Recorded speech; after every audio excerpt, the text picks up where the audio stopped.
Bilasizmi, o'tgan yili kitni o'pish uchun Meksikaga borganman va o'shanda ko'pchilik so'ragan, qanday qilib qo'rqmasdan shu yergacha bordingiz, nahotki shu katta kitdan qo'rqmadingiz deyishgan. Bilasizmi, bu orzuyimga erishish uchun nimalardan o'tmadim, hattoki qamoqxonaga ham o'tib chiqdim.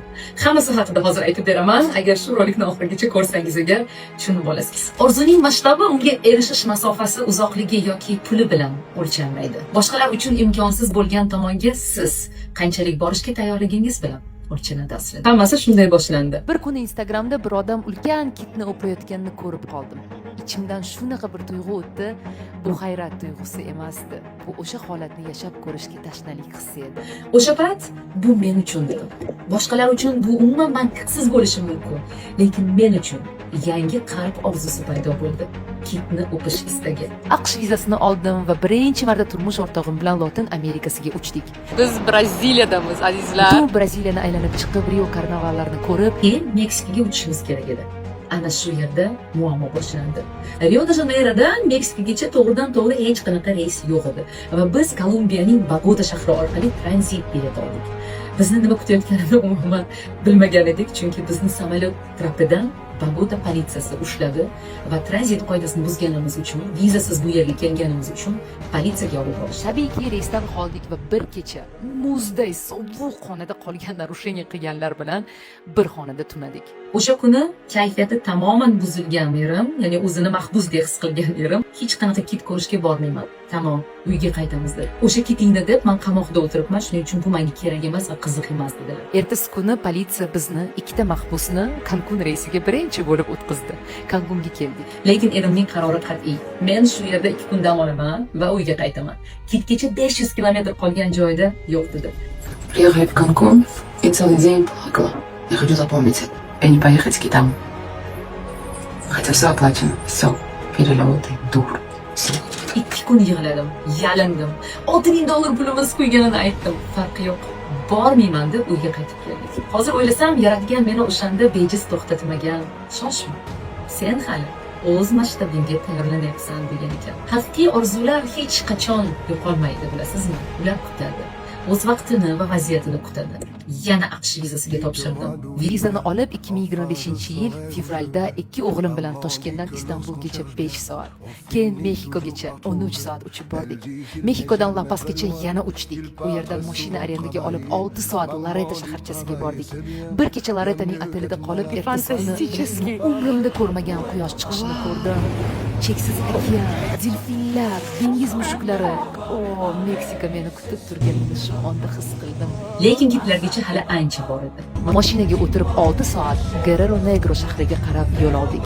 Atrofda faqat kaktuslar, daydi shamol va dunyoning bir chekkasida men, orzusi oldidan ketayotgan ayol. Dengiz tuzi ishlab chiqarish bo'yicha birinchi o'rinda turadigan shahar qaysiligini bilasizmi?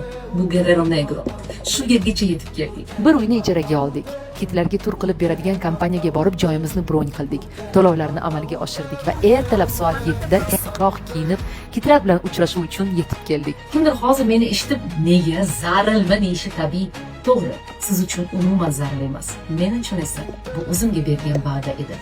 Masshtabimni kengaytirish uchun katta yo'l va sinov edi. Bu yergacha bir qiz bilan kelishimiz kerak edi. Hatto u ham qo'rqdi. Meksikada odam o'g'rilari ko'p bo'ladi, erim ruxsat bermaydi deb ortga chekindi. Men esa yo'q. Chunki men orzuyim va maqsadim ortidan ketayotgan edim. Alloh panohida, bu uning dunyosi. U istagani bo'ladi. Deya faqat Robbimga tavakkal qilib yo'lga chiqaverdim, boraverdim, suzaverdim. Avvaliga bizga ekskursiya o'tib berishdi. Kitlar haqida maksimal informatsiya berishdi. Undan keyin mashinaga o'tirib, yana 1 soat yurdik va nihoyat biz manzilgacha keldik. Biz kichik qayiqga o'tirib, ulkan okeanga chiqdik. 3 soatlik tur edi. Va bilasizmi, gid nima dedi? Biz sizga kitni o'pishni va'da bermaymiz. Bu deyarli imkonsiz. Bu tabiat, uni tegib ko'rishni o'zi katta omad. O'pish bu yerda tursin, dedi tashkilotchilar. Azizlar, men bu yergacha O'zbekistondan keldim. Menchalik hech kim uzoq yo'l bosib kelmadi bugun. Men uni o'pmasam qaytib ketmayman. Ikkinchi turga, ertaga, indin kerak bo'lsa yana 10 kun ketma-ket chiqaveraman toki o'pmasam dedim. Tabiiyki hamma menga omad tiladi, maqsadim ustidan kulishdi ham. Meksikada Baja California degan joy bor. Aynan shu ko'rfazni men kitlar tug'ruqxonasi deb nomlaganman. Nega? Chunki bu yerga Antarktida sovuq suvlaridan ona kitlar har yili dekabr oyida kelishadi va mart oyigacha aynan shu yerda kichkina kitlarni tug'ib, ularni suyagini qotirib, suzib ketishadi. Bu yerning suvi katta okean suvidan iliqroq va bu yerga yovvoyi akula va kasatkalar suzib kelmasligi uchun ham ular shu yerda o'zlarini xavfsiz his qilishadi. 4 oydan keyin bolachasi katta bo'lgach, Antarktidaga qarab suzishni boshlashadi. Xullas, ochiq ummonda 1 soat kutdik, 2 soat, 3 soat. Kitlar atrofimizda lim-molim, hamma joyda kitlar. Lekin qayiq oldiga hech biri suzib kelmas edi. Kitlar maymun emaski, banan bilan aldab yoningizga chaqirsangiz, ular kelmaydi. Gap qisqa va o'sha yerda ichimdan duo qilishni boshladim.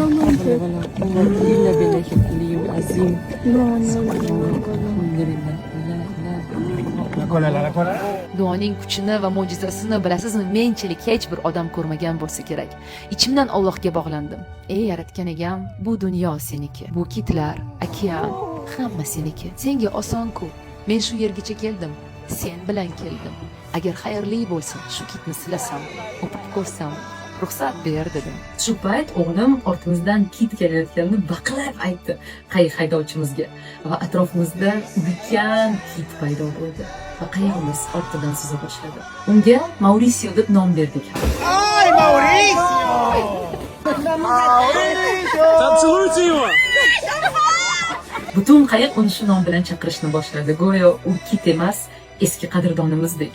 Kit qayiqqa qarab suzib, to'g'ri yonimga keldi. Men unga qo'l tekkizdim. Mauricio! Mauricio!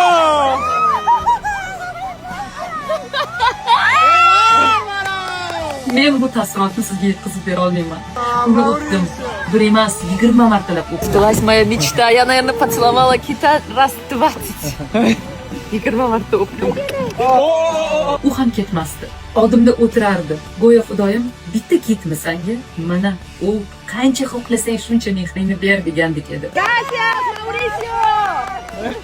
O'sha lahzada vaqt to'xtab qolgandek bo'ldi. Atrofimda na odamlar, na to'lqinlar yo'qdek. Faqat men, orzuyim va cheksizlik bor. O'sha kuni angladim. Orzungiz masshtabi qancha keng bo'lsa, bu sizni ham shu qadar kenglikka chiqarar ekan. Ba'zan hayot orzuni darrov bermaydi. Yo'q degani uchun emas, balki siz bunga tayyor bo'lishingiz uchun.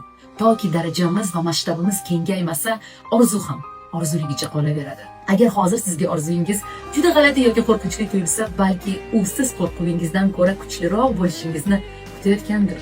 Katta orzular oddiylikda yashamaydi. Ular sizni jasur va qo'rqmas, Allohga tavakkal qilib yashashni o'rgatish uchun xayolingizga keladi va hayotingizda ro'yon bo'ladi.